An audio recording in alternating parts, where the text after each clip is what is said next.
মানুষ ছোট হোক বা বড়, রাজা হোক বা দরিদ্র, সমস্ত মানুষের মধ্যে একটা সামঞ্জস্য থাকে।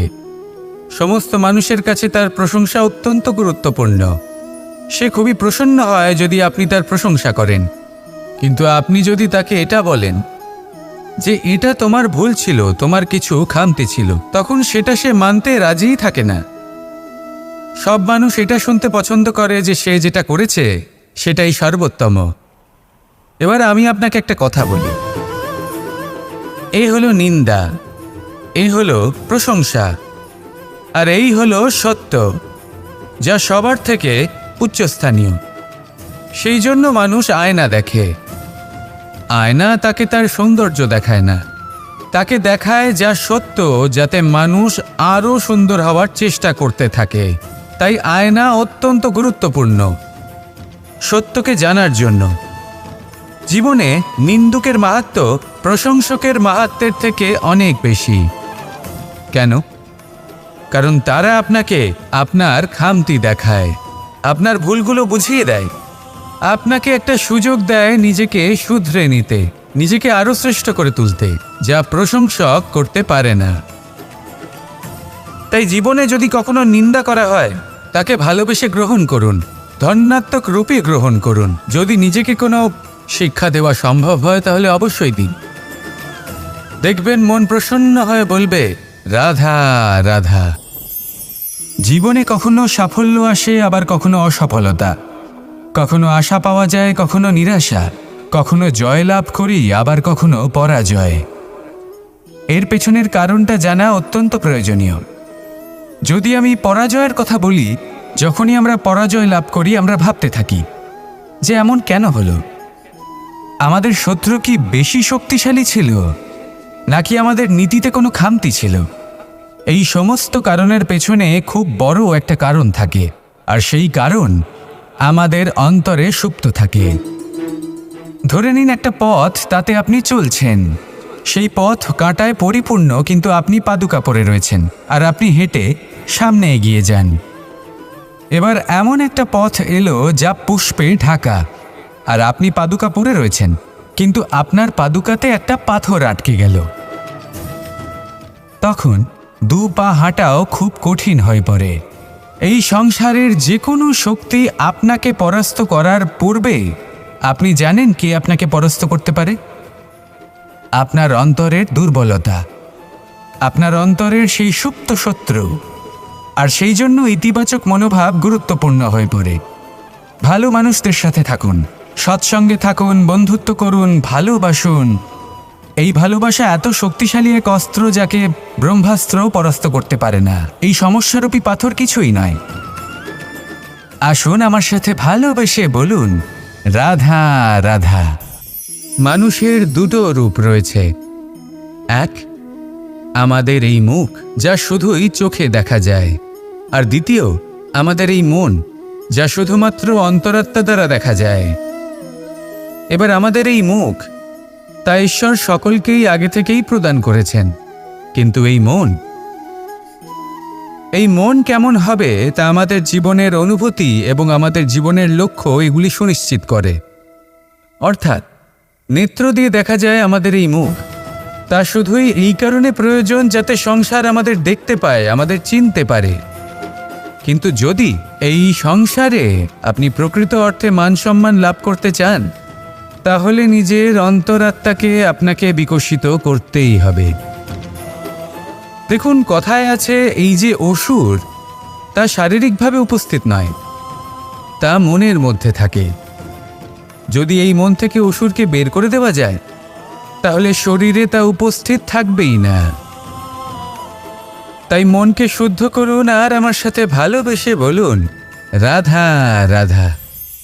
মানুষ যখনই একে অপরের সামনে নিজেদের হৃদয়ের ভাবনা প্রকাশ করে, তখন এক অত্যন্ত প্রভাবশালী মাধ্যম তারা ব্যবহার করে, যাকে ভাষা বলা হয়। এবার আমি দেখেছি যে একজন মানুষ অনেকগুলো ভাষাতেই নিপুণ।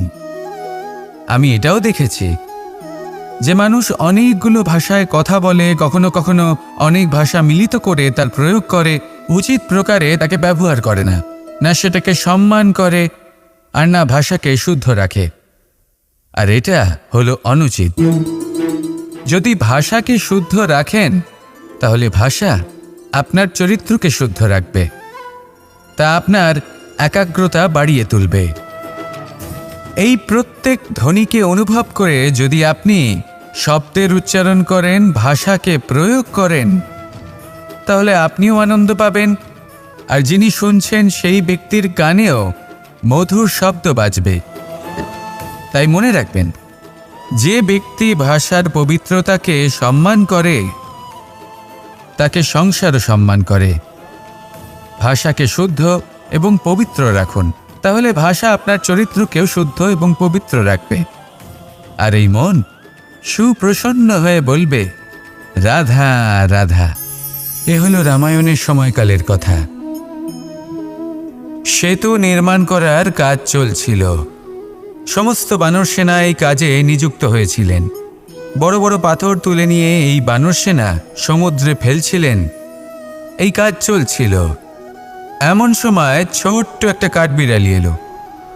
ছোট ছোট মাটির ডেলা হাতে নিয়ে সাগরের কাছে যাচ্ছিল আর বড় বড় পাথরের পাশে রেখে দিচ্ছিল।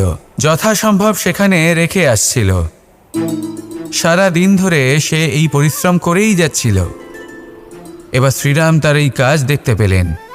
সেই ছোট্ট কাঠবিড়ালিটিকে নিজের হাতে তুলে নিলেন এবং অত্যন্ত ভালোবেসে তার পিঠে হাত বুলিয়ে দিলেন।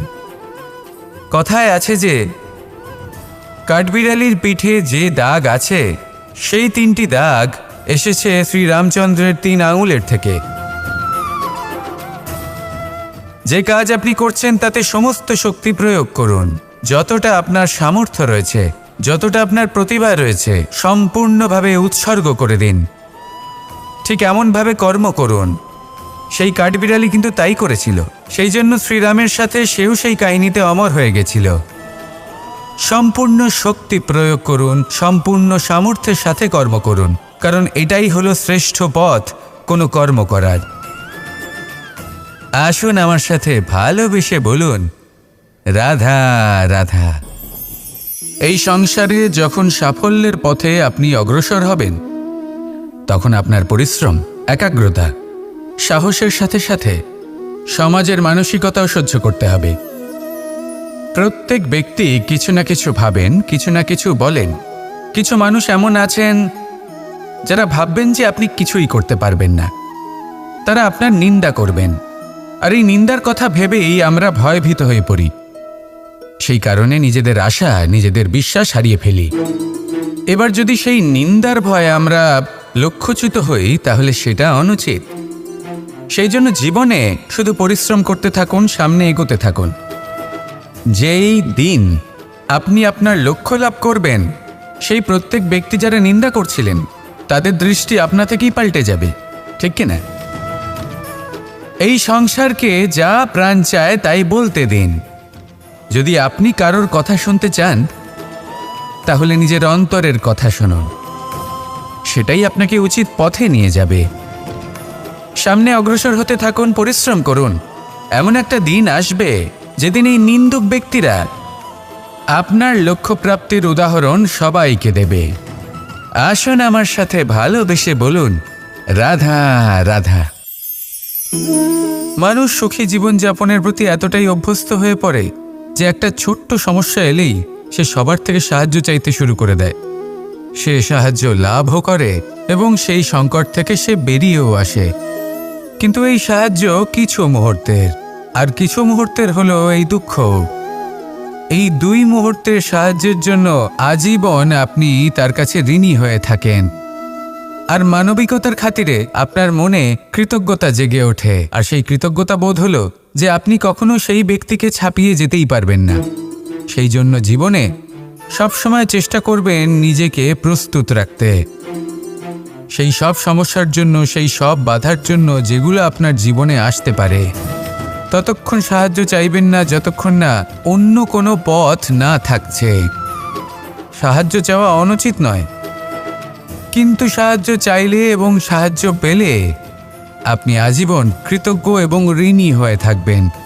আর তারপর একদিন আপনি পরিবর্তন দেখতে পাবেন যে কিভাবে আপনি ছোট ছোট সমস্যার জন্য সাহায্য না চেয়ে বড় বড় সমস্যার সম্মুখীন হতে প্রস্তুত হয়ে গেছেন। এটাই হলো সংসারের নীতি। এটাই পালন করুন আর আমার সাথে ভালোবেসে বলুন, রাধা রাধা। এমন অনেক মানুষ আছেন যারা আমাকে ভগবানের পরিভাষা জানতে চান, যে ভগবান আসলে কি, তিনি কেমন। এবার দেখুন, ভগবান হোক বা আপনার স্বপ্ন হোক বা আপনার লক্ষ্য হোক না কেন, সেই লক্ষ্য তখনই পূর্ণ হয়, তখনই তাকে লাভ করা সম্ভব যখন আপনার দৃষ্টিভঙ্গি মঙ্গলময় হয়, যখন আপনি নিজে মনে করবেন যে আমি যেটা পেতে চাইছি তা শুভ। উদাহরণস্বরূপ, কোনো পাখিকে দেখুন, সে গাছের ডালে বসে এবং সেখানেই বিশ্রাম করে, কিন্তু পড়ে না। কেন? কারণ ওর বিশ্বাস যে যে শাখার ওপরে ও বসে আছে সেটাই হলো ওর বাসস্থান। যদি আপনি বিশ্বাস করেন তাহলে আপনি পাথরের মধ্যেও ভগবান দর্শন করতে পারবেন। আর যদি বিশ্বাস না থাকে, তাহলে যদি ভগবান সামনে দাঁড়িয়েও থাকে তবেও আপনার বিশ্বাস হবে না। তাই বিশ্বাস করতে শিখুন। এই বিশ্বাসের আধারেই আপনি সেই সব কিছু পাবেন যা আপনি পেতে চাইছেন। আসুন আমার সাথে ভালোবেসে বলুন, রাধা রাধা। গুরু, যিনি পথ দেখান, আমাদের জীবনে অত্যন্ত গুরুত্বপূর্ণ, অত্যন্ত আবশ্যক। কিন্তু কিছু মানুষ মনে করেন যে গুরুর কোনো প্রয়োজন নেই, কারণ এই সমগ্র জ্ঞান মানুষের অন্তরেই নিহিত রয়েছে। এবার প্রশ্ন এটাই, যদি সমস্ত জ্ঞান মানুষের অন্তরে নিহিত থাকে তাহলে গুরুর কি প্রয়োজন? আর যারা আজ পর্যন্ত গুরুকে মেনে এসেছেন তারা কি অনুচিত করেছেন? এর উত্তর আমি আপনাকে দেব একটা উদাহরণ দ্বারা। একটা কাঠ যা জ্বলনশীল, জ্বলনের ঊর্জা তার অন্তরে নিহিত রয়েছে, কিন্তু তার জ্বলনের জন্য বাইরে থেকে একটা অনুঘটকের প্রয়োজন হয়। এই অনুঘটকই হলেন আপনার গুরু। উত্তাপ যা একটা কাঠকে জ্বালাতে পারে, সেই উত্তাপ হলো গুরুর প্রচেষ্টা। যদি সেই গুরুই না থাকে, তার প্রচেষ্টাই না থাকে, তাহলে সেই সমস্ত জ্ঞান যা মানুষের অন্তরে নিহিত তা ব্যর্থ হয়ে যাবে। যদি আপনার সাথে আপনার গুরু থাকেন, আপনার পথ প্রদর্শন করেন, আপনার অন্তরের জ্ঞানকে বাইরে নিয়ে আসতে পারেন, তাহলে তাকে সম্মান করুন আর আমার সাথে ভালোবেসে বলুন, রাধা রাধা।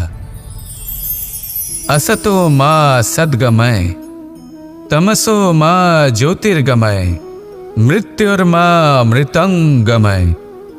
জ্ঞান সেটাই যা অসত্য থেকে সত্যের পথে চালিত করে। প্রকাশ সেটাই যা অন্ধকার থেকে আলোর পথে নিয়ে আসে। জীবন সেটাই যা মৃত্যু থেকে অমরত্বের পথে নিয়ে যায়। এবার এই তিনটে, জ্ঞান, জীবন এবং প্রকাশ, একই রকম। শূন্য থেকে এর উৎপত্তি হয় এবং আস্তে আস্তে আপনার জীবনে বিস্তার লাভ করে। এবার আমরা এটাই ভাবি যে কেমন করে এই তিনটিকে আগলে রাখা যায়। এর উত্তর হলো, এদের আগলে রাখার প্রয়োজনই নেই, ভাগ করে দিতে হবে। কোনো বৃক্ষকেই দেখে নিন, একটি বৃক্ষ অনেক বছর ধরে বেঁচে থাকে। কেন? কারণ সে ভাগ করে দিতে জানে। সে নিজের বীজ ছড়িয়ে দেয়, এই ধরিত্রীতে দেয়, সেই বীজ যা অঙ্কুরিত হয়ে এক নতুন বৃক্ষকে জন্ম দেয়। শুধু ছড়িয়ে দিয়ে একটি বৃক্ষ জীবন দান করতে পারে। যদি কোনো ব্যক্তি জ্ঞান ছড়াতে শিখে যান, যদি প্রকাশ, আলোর কিরণ ছড়িয়ে দিতে শিখে যায়, কোনো ব্যক্তি তার জীবনের সুখ ছড়িয়ে দিতে শিখে যান, তাহলে তিনি মৃত্যুর পরও মৃত হন না। এই ভাগ করে দেওয়ার সুখটাই কিছুটা আলাদা। এই সুখ অনুভব করুন আর আমার সাথে ভালোবেসে বলুন, রাধা রাধা। আপনি কখনো কোনো সরোবরের দিকে তাকান, যার জল হলো শান্ত, স্থির। আপনি স্পষ্ট দেখতে পাবেন সেই সরোবরের তলদেশে কি রয়েছে। তাতে সাঁতরে বেড়াচ্ছে সুন্দর মাছ, চকচকে কিছু পাথর, স্বর্ণরূপী বালি, সবই আপনি দেখতে পাবেন। কিন্তু যখনই আপনি একটা ছোট্ট পাথর তুলে সেই জলে ছুঁড়ে ফেলবেন, তখন সেই জল বিচলিত হবে আর সেই স্পষ্টতা ন্যূনতম হয়ে যাবে। তারপর কিছুই স্পষ্টভাবে দেখা যাবে না। এই ঘটনা মানুষের সাথেও ঘটে। মানুষ যদি বিচলিত হয়ে পড়ে, তখন সে বুঝতে পারে না যে বর্তমানে কি হয়ে চলেছে আর ভবিষ্যতে কি করা উচিত। কিন্তু সেই মানুষ যদি শান্ত থাকেন, স্থির থাকেন, ধন্যাত্মক থাকেন, তাহলে নিশ্চিত রূপেই বুঝতে পারবেন যে বর্তমানে কি করতে হবে আর ভবিষ্যতে কি করতে হবে। তাই নিজের মধ্যে সেই স্থিরতা আনুন, সেই ধৈর্য ধরুন, নিজেকে শান্ত রাখুন আর সবার মধ্যে ভালোবাসা ছড়িয়ে দিন। এই মন প্রসন্ন হয়ে বলবে, রাধা রাধা। সম্পর্ক এ হলো এক বন্ধন যা আমাদের এক সূত্রে বেঁধে রাখে। কিন্তু এমন কিছু ব্যক্তি থাকেন যারা এই সম্পর্কের বিষয়ে নিজস্ব একটা ধারণা করে ফেলেন যে সম্পর্ক এরকম হওয়া উচিত, সম্পর্ক সেরকম হওয়া উচিত। আমি এই সম্পর্কের জন্য কত কিছু করেছি এই ব্যাখ্যা করতে থাকেন আর তার বদলে অনেক কিছু প্রত্যাশাও করেন। কিন্তু সত্য হলো এটাই যে সব সম্পর্ক একরকমের হয় না, কিন্তু প্রত্যেক সম্পর্কের একটা বিশেষত্ব থাকে। যেমন চোখ আর নাকের এই সম্পর্ককেই দেখুন। চোখের সব থেকে কাছে কে আছে? নাক আছে। কিন্তু এই চোখ দিয়ে এই নাককে আমরা দেখতেই পাই না। তবে কি ধরে নেব এই সম্পর্কের কোনো মূল্য নেই? এমনও নয়। ঠিক এইভাবেই যদি কোনো ব্যক্তি তার আবেগ আপনার কাছে ব্যক্ত করতে না পারেন বা প্রকট করতে না পারেন বা আপনাকে বোঝাতে না পারেন, তাহলে তার মানে এটা নয় যে তার সাথে আপনার সম্পর্কের তিক্ততা রয়েছে। এমনটা কখনোই নয়। শুধু চোখ আর নাকের এই সম্পর্কের মতোই হলো আমাদের জীবনে আমাদের আপনজনের সাথে সম্পর্ক।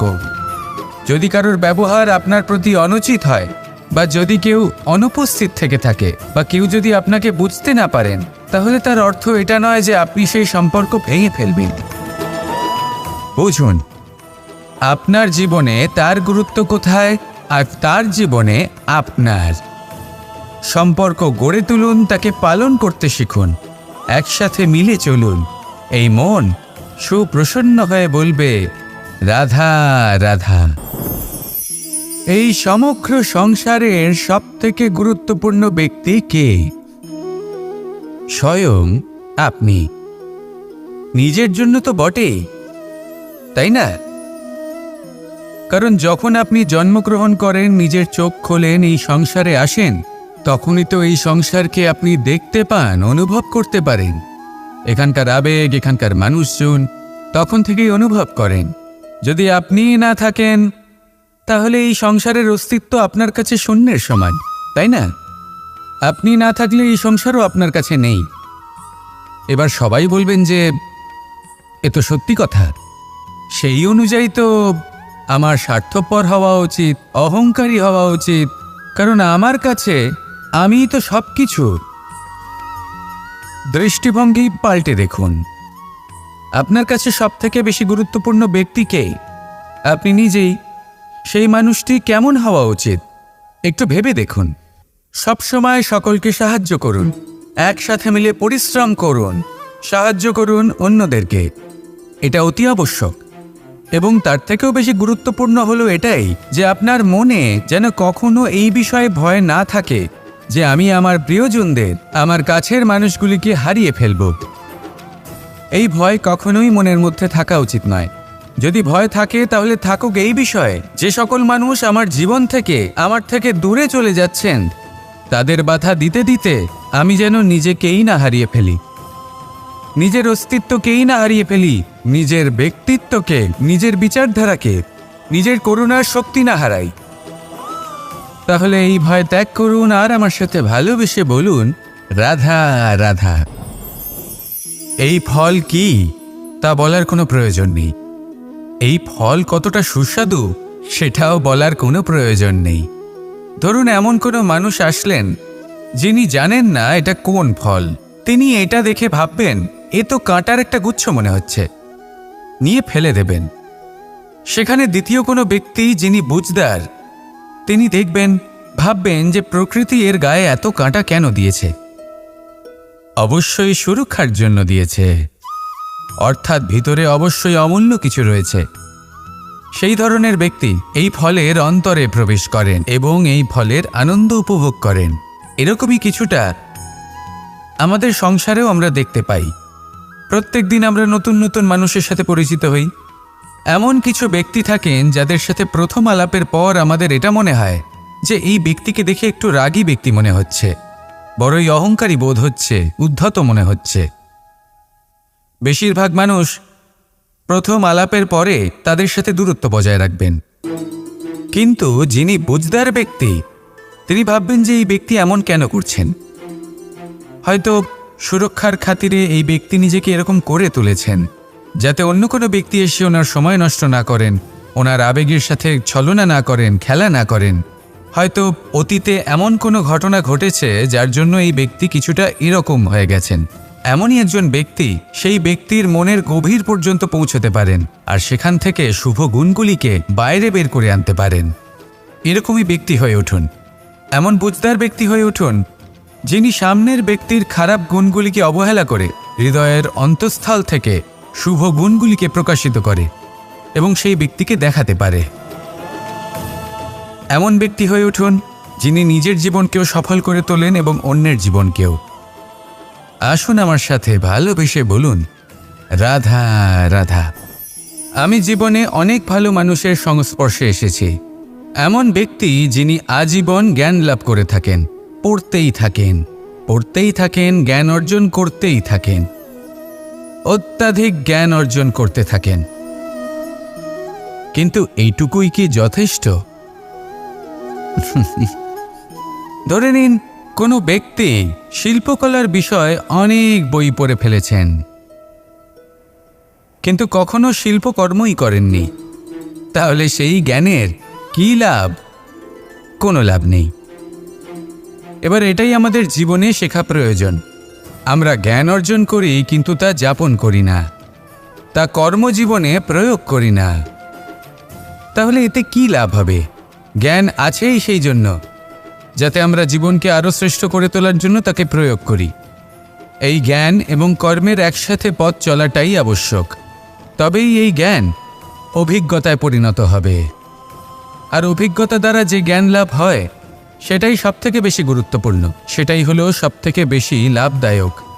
সেই জন্য শুধু জ্ঞান অর্জন করবেন না, তাকে প্রয়োগ করুন, তাকে কর্মজীবনে প্রয়োগ করুন, জীবনকে আরও শ্রেষ্ঠ করে তুলুন। আর আমার সাথে ভালোবেসে বলুন, রাধা রাধা। এটা হলো একটা সাদা পাতা। এবার এতে আমি যাই লিখব সেটাই এর অস্তিত্ব হবে। এতে আমি প্রেমের কিছু কথা লিখে একে প্রেমপত্র বানিয়ে তুলতে পারি। মাতা পিতার জন্য একটা শুভ সংবাদ লিখতে পারি। শত্রুর বিষয়ে সতর্ক করব বলে সেনাকে একটা সংবাদ লিখতে পারি। দ্বারকাবাসীর জন্য কোনো সংবাদ পাঠাতে পারি। যাই লিখব এই পত্র সেটাই হয়ে উঠবে। সেই রকমই হলো আমাদের জীবন। আমরা যেমন কর্ম আমরা করব, আমাদের অস্তিত্ব এবং ব্যক্তিত্ব ঠিক তেমনই হয়ে উঠবে। যদি আপনি একটা অসাধারণ, উজ্জ্বল এবং সম্মানজনক জীবনযাপন করতে চান, তাহলে তার একটা রহস্য আপনাকে বলি। যেমন কথন হবে, কর্ম তেমন হবে। অর্থাৎ যতটুকু বলেছেন ততটুকুই করুন, আর যতটুকু করেছেন ততটুকুই বলুন। এই একটা নিয়ম যদি আপনারা পালন করেন, তাহলে এই সংসারের সমস্ত পণ্ডিত আপনাকে অবশ্যই সম্মান করবেন। তাহলে এটাই করুন আর আমার সাথে ভালোবেসে বলুন, রাধা রাধা। বিন্দু বিন্দু জলেই সাগর নির্মাণ হয়। এবার এই কথা আমরা সকলে জানি। আপনি কি এই কথাটা জানেন যে ছোট ছোট সুখের দ্বারাই বড় সুখ লাভ করা যায়? একজন বাবাকে দেখুন, সন্তানের জন্ম থেকে তার যুবক হওয়া পর্যন্ত তার সাথে ছোট ছোট সুখ যাপন করেন। এই ছোট ছোট সুখগুলি তাদের প্রেমের সম্পর্কে গভীরতা নিয়ে আসে এবং প্রেমের এই গভীরতা তাদের জীবনে বড় সুখ নিয়ে আসে। এটা ঠিক সেই রকম যেরকম বিশাল এক সমুদ্রে, গভীর এক সমুদ্রে অমূল্য রত্ন খুঁজে পাওয়া যায়। এটাও ঠিক সেই রকমই। সেই জন্য জীবনে বড় বড় সুখের খোঁজ করতে গিয়ে সময় নষ্ট করবেন না। এই যে ছোট ছোট সুখ আছে, এগুলোকে যাপন করা শুরু করুন। এগুলোর আনন্দ লাভ করুন, এগুলো নিয়ে উৎসব পালন করুন, প্রেমের গভীরতা বুঝুন আর এই গভীর প্রেমে মন নিমজ্জিত করুন। তারপরে দেখুন এই মন আর এই জীবন সুপ্রসন্ন হয়ে বলবে, রাধা রাধা। মানুষের জন্ম কখনো তার ভবিষ্যৎ নির্ধারণ করতে পারে না। হ্যাঁ, ওর জীবনযাত্রা অবশ্যই সুখময় হতে পারে, নির্ভর করে যে ও কোন পরিবারে জন্ম নিচ্ছে, তার পরিবার পরিজন কে হন, তার মাতা পিতা কে হন, তাকে কেমন শিক্ষা দেওয়া হয়েছে, কেমনভাবে পালন করা হচ্ছে। সে কিন্তু কুপাত্রও হতে পারে, আবার সুপাত্রও হতে পারে। কিন্তু সে চলে যাওয়ার পর এই সংসার তাকে মনে রাখবে নাকি না, আর যদি মনেও রাখে তাহলে কিভাবে মনে রাখবে, সেটা নির্ভর করছে তার কর্ম এবং তার নির্বাচনের উপর। ঠিক যেমন বর্ষার এই জলের ফোঁটা যখন মেঘ থেকে ঝরে পড়ে, তখন তার এই নির্বাচন হলো গুরুত্বপূর্ণ, কারণ তার নির্বাচন তার উপর নির্ভর করছে তার ভবিষ্যৎ কেমন হবে। ঝিনুকের মুখে পড়লে মুক্ত হয়ে ওঠে, সাপের মুখে পড়লে বিষ, আর যদি কোনো পাতায় পড়ে তাহলে শিশিরে পরিণত হয়। তাহলে কর্ম এবং নির্বাচন দুটি জীবনে গুরুত্বপূর্ণ। এদের বিষয় বিশেষ যত্ন নেবেন এবং আমার সাথে ভালোবেসে বলবেন, রাধা রাধা। আমাদের সকলের কাছে বৃক্ষ অত্যন্ত প্রিয়। আমরা সর্বদাই চাই এই বৃক্ষ যেন সবুজ থাকে, ফুলে ফলে ভরে থাকে, আমাদের ছায়া প্রদান করে, তা যেন সুস্থ থাকে, আমাদের ফল প্রদান করে। আর সেই জন্য আমরা প্রতিদিন সেই বৃক্ষকে জল প্রদান করি। কিন্তু কখনো ভেবে দেখেছেন যে জল তো আমরা বৃক্ষের গোড়ায় দিই, তারপরেও এই জল সেই বৃক্ষের প্রত্যেকটি পাতায় ঠিক পৌঁছে যায়? এটা কিভাবে সম্ভব? কিছুটা এরকমই হলো আমাদের কর্ম। যদি এই পৃথিবীতে থেকে শুদ্ধ মনে সৎকর্ম করেন, এই কর্ম সোজা ঈশ্বরের কাছে গিয়ে পৌঁছয়। যদি শ্রদ্ধাভাব নিয়ে সমর্পিত হয়ে শুদ্ধ চিত্তে আপনি কাউকে সেবা করেন, তা সে মাতা পিতাই হোক, পরিবার হোক, গুরু হোক, পশুপক্ষী হোক বা সমাজ হোক, তাহলে সেটা সোজা ঈশ্বরের চরণে সমর্পিত হয়। সবসময় শুদ্ধ চিত্তে সমর্পিত হয়ে এবং মনে শ্রদ্ধা ভাব নিয়ে কর্ম করুন। ঈশ্বর নিজে থেকেই এর ফল আপনাকে প্রদান করবেন। আসুন আমার সাথে ভালোবেসে বলুন, রাধা রাধা।